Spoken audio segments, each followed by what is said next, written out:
гостях сегодня начальник департамента по ЧС Павлодарской области Рустам Иванович Амрин и начальник управления государственного пожарного контроля департамента по ЧС Оразбек Турбулатович Валихан. Рустам Иванович, пожалуйста, вам это слово слушаем. Рахмет. Қайырлы күн, құрметті қатысушылар. Добрый день, уважаемые участники. Как известно, с 1 октября текущего года официально у нас по республике начался отопительный период.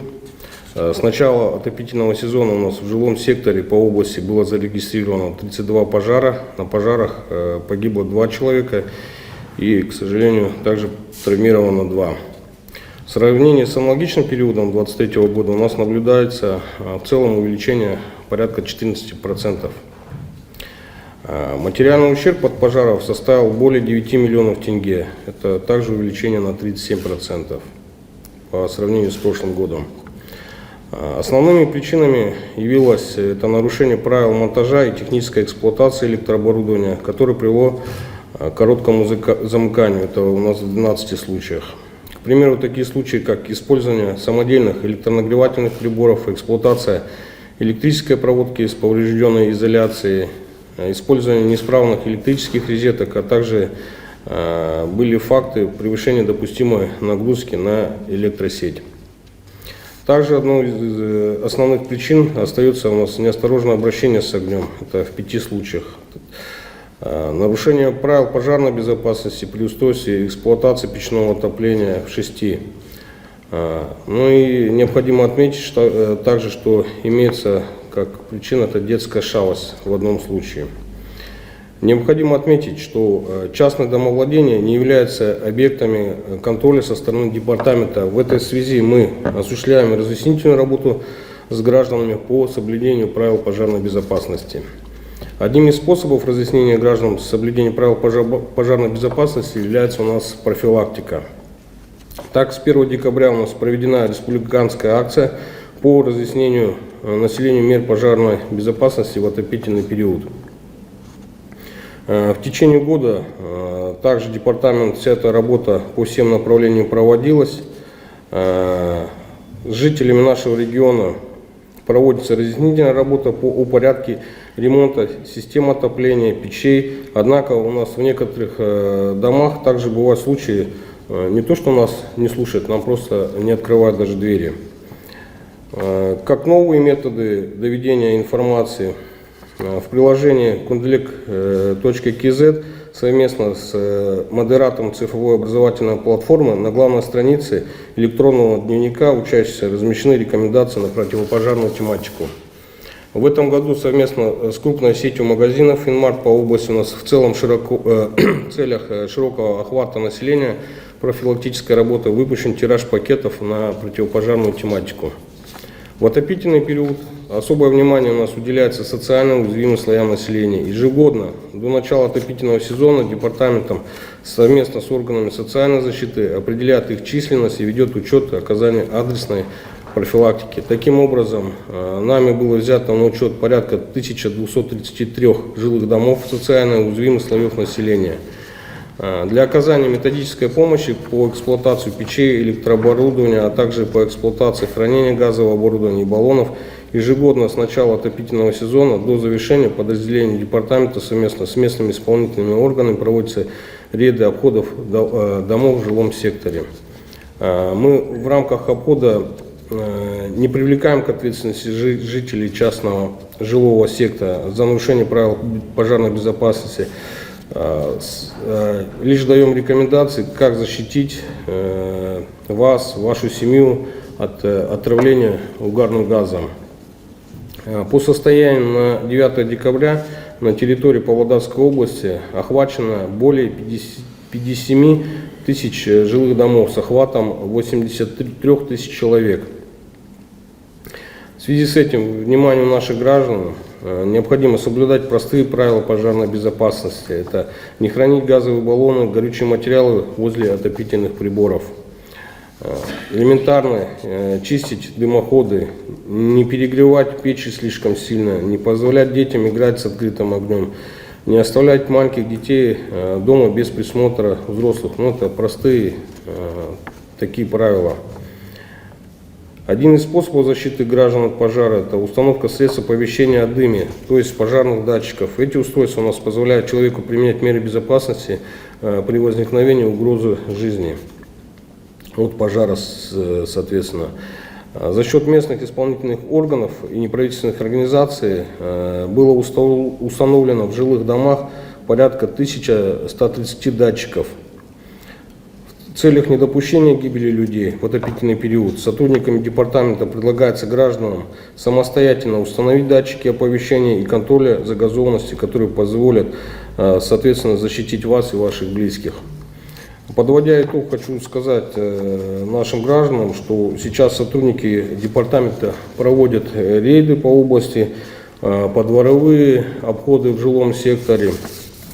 И, соответственно, нашими сотрудниками будут даны консультации и оказана методическая помощь по соблюдению правил и мер пожарной безопасности.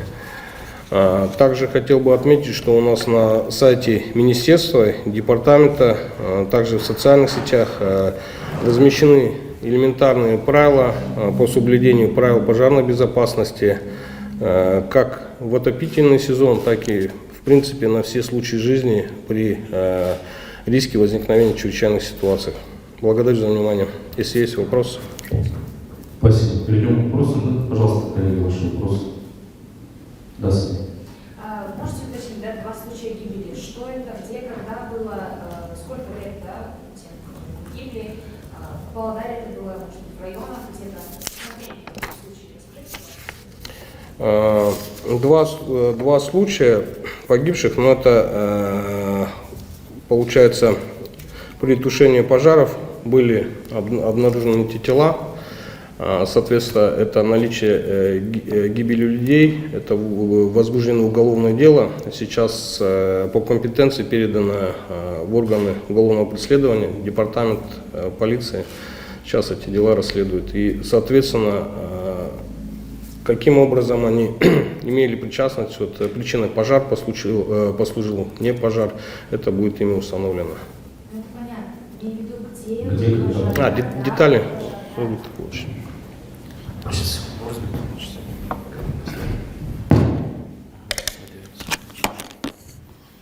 Бұл екі жағдай, біреуі Павлодар ауданында болды, біреуі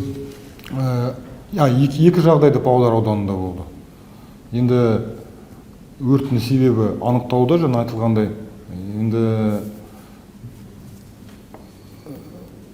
енді қалғанын не Давайте мы так поступим, таким образом, если вас детали, статистика интересует, именно вот погибшие, травмированные, мы вам в письменном запросе ответим. Хорошо?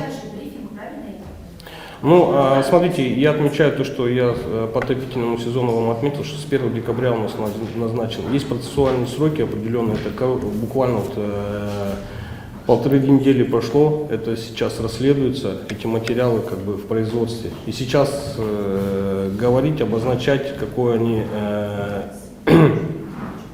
конкретную причастность к этому имеют, как бы я считаю, что это рано. Нет, тут я не понимаю, просто информация мужчина, женщина, сколько лет, что больше ничего не надо. Просто это больше, да. Скинь такому. Ну хорошо.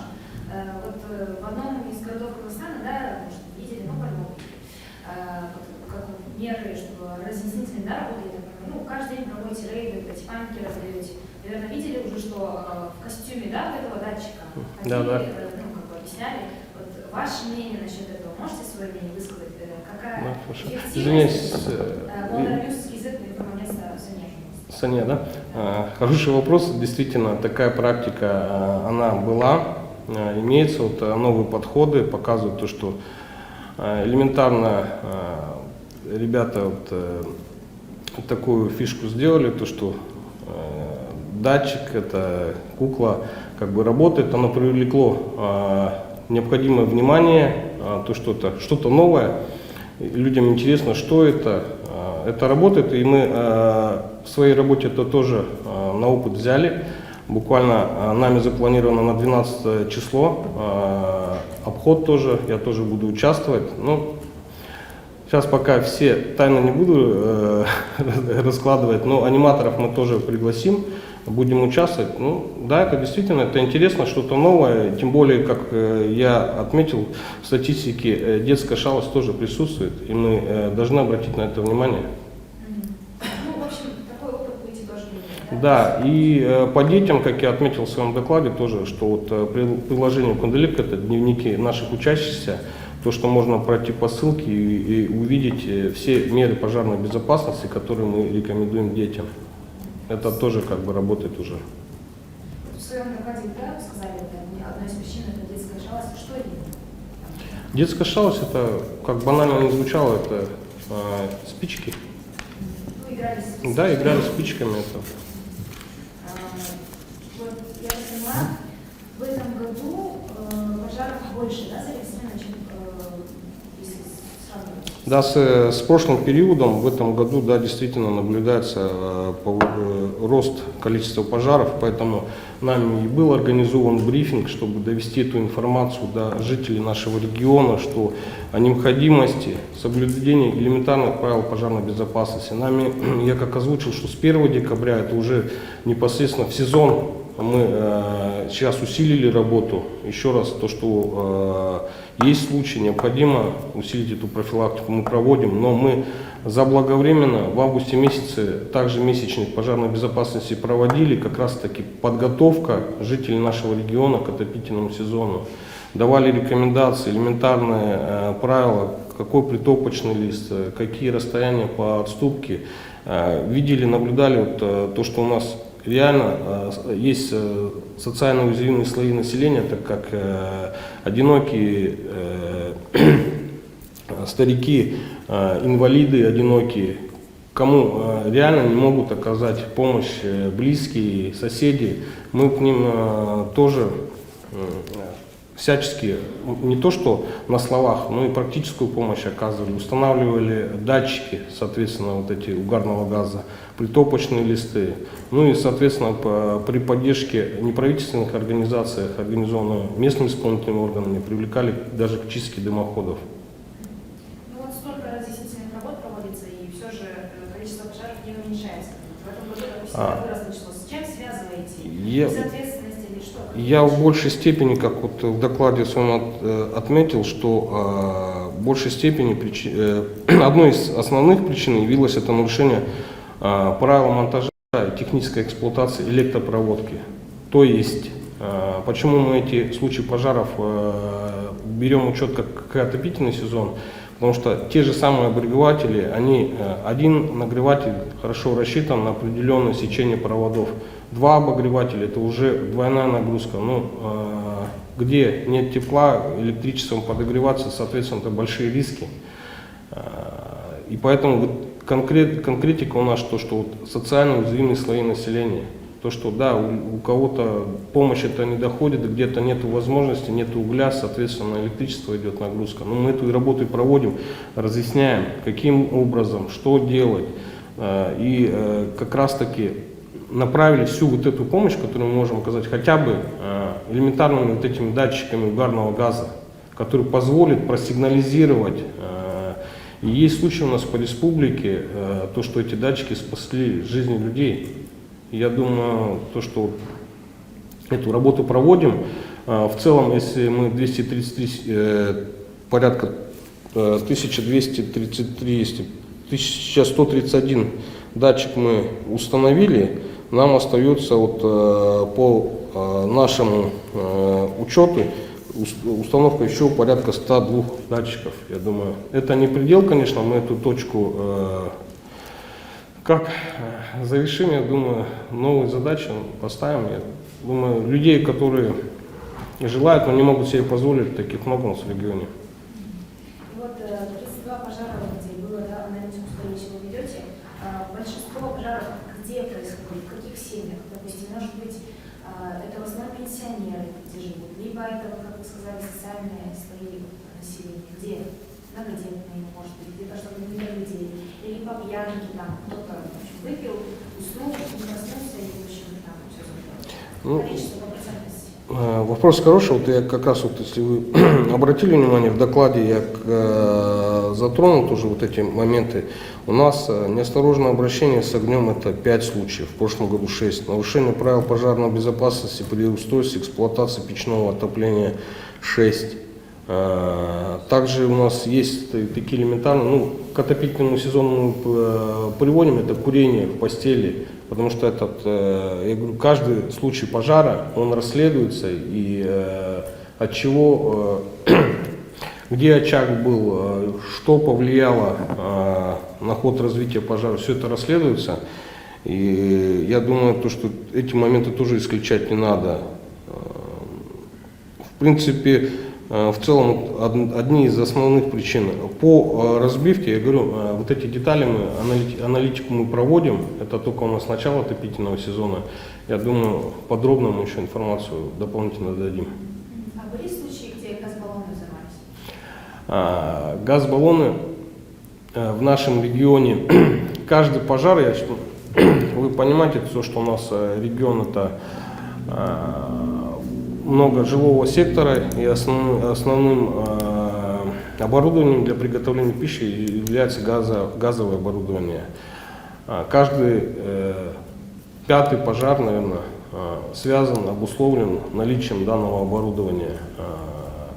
Но вот было поручение у нас на уровне правительства, у нас на базе управления коммунального хозяйства при Акимате созданы газотехнические инспекции, которые как раз таки вот эту работу ведут. В их компетенции также они дополнительно наделены, вот, чтобы вы в курсе были,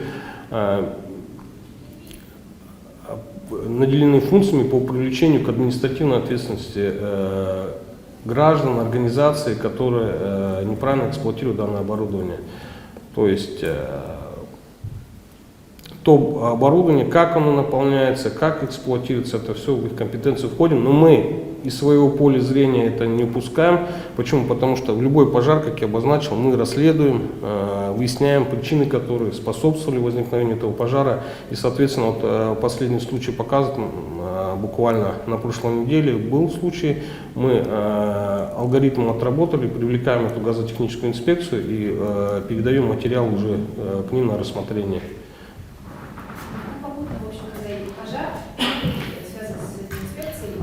Да, эта служба создана, я считаю, она должна работать. То, что мы, Министерство по чрезвычайным ситуациям, просто этими вопросами ранее занимался по линии предупреждения, мы будировали его на межотраслевом уровне, межведомственном, и этот вопрос мы как раз-таки закрепили и добились то, что во всех областных акиматах созданы газотехнические инспекции. Инспектора работают по этому направлению.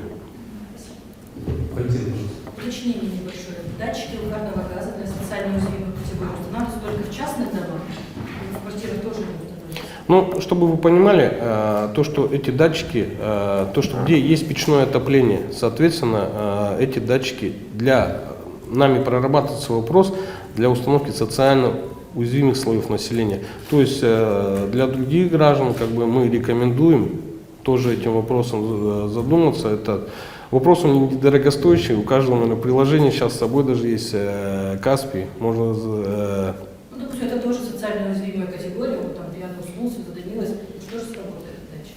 Вот такой категории, например. Он у всех сработает. Он в любом случае, его цель, задача на первых этапах возникновения такого случая, так как только задымление происходит, он должен сработать, сигнализировать. Поверьте мне, там любой проснется, любой услышит,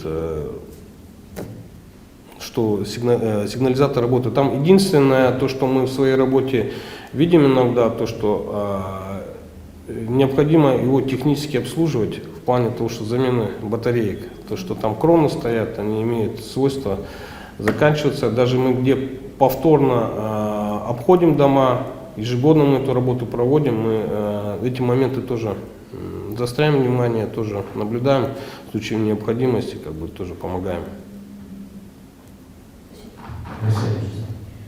В докладе указано, что 5 случаев машинного поджога, 1 случай в том, который 4 случая в этом. Можете подробнее рассказать, что это?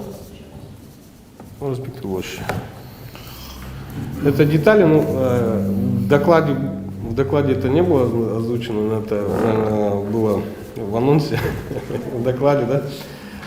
Это потому что я считаю то, что, ну, поджоги, вы сами понимаете, как причина, что может возникнуть. Просто оно в этот период возникло, и в рамках расследования вот этих пожаров мы сейчас определим, действительно, имел ли место вот этот данный случай конкретно к отопительному сезону. Пока неизвестно. Да, в рамках расследования, я думаю, мы дополнительно расширим. Мне очень приятно то, что вас интересуют детали всех пожаров, не то что по причинам, но и по пострадавшим. Я думаю, всю необходимую информацию мы вам дадим, предоставим и, соответственно, разместим открытые данные. Сұрыңыз. Осы ауылдық аймақтарда және ауылдарда қандай шаралар, осы сақтық шаралары қабылдануда, және де жаңа айтып кеттіңіз ғой, 2 адам қаза тапты деп, ол Павлодарскай жерінде болған. Осыдан кейін бір күрделі шаралар қабылдануда ма? Тексеріс жүргізілуде ма? Сауалыңызға рахмет. Енді қазіргі таңда енді жыл басынан бастап, енді қазіргі жылыту маусымының басынан төтенше департаменттің қызметкерлері жергілікті атқарушы мемлекеттік органдармен, жергілікті полиция қызметкерлерімен бірлесіп осы аула аралау жүргізілуде. Енді бұл аралау тұрғындарымызға енді өрт қауіпсіздік ережелерін сақтау және осы жылыту пештерін алдын ала ақаулықтары болса оны жою және осы жаңа айтылды ғой, осал топты тұрғындарымыздың үйлеріне датчиктарды орнату болды.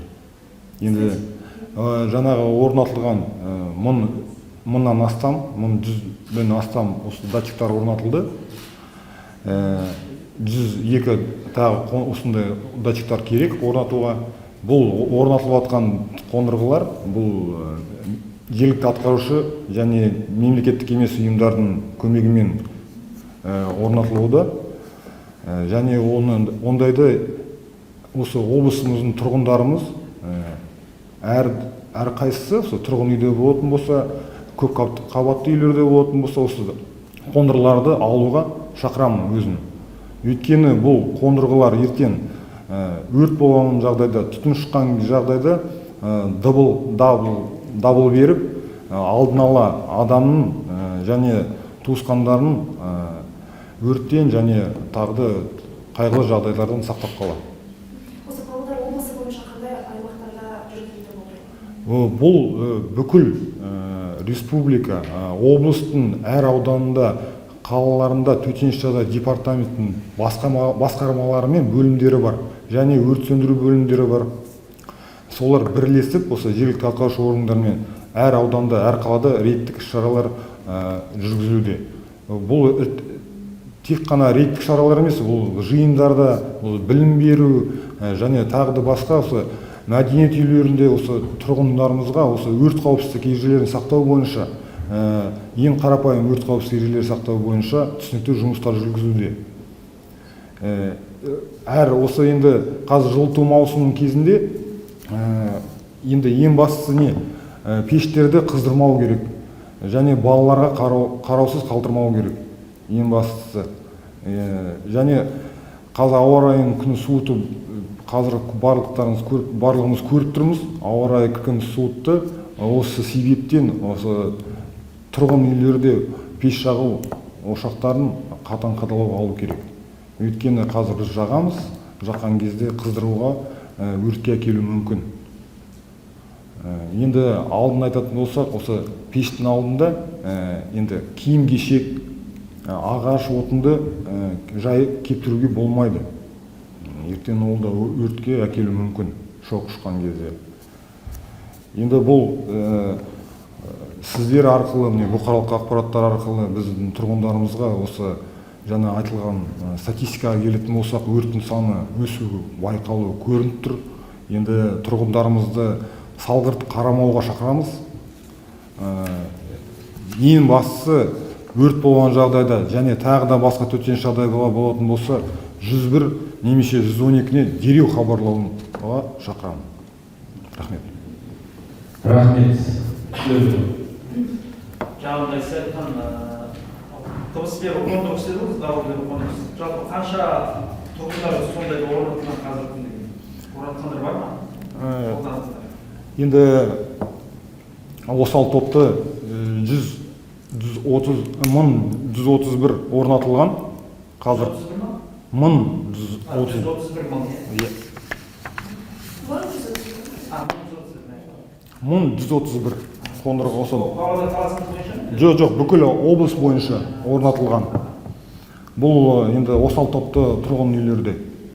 Енді облысымыздың әр тұрғыны, жаңа айттым ғой, әр адам өзінің қауіпсіздігі үшін осы қондырғыларды алып орнатуға болады деп ойлаймын. Ол негізінен жер үйге керек. Көп қабатты үйде болсын, жер үйде болсын, оны орнатуға болады өз қауіпсіздігі үшін. Оны бағасы қанша, қалай алып қайдан табады? Енді қазіргі Каспийден қараудан болады. Арнайы дүкендері бар, ғаламтор бар. Енді қарап білуге болады. Рахмет. Так, 45. Следующий вопрос, пожалуйста, если есть.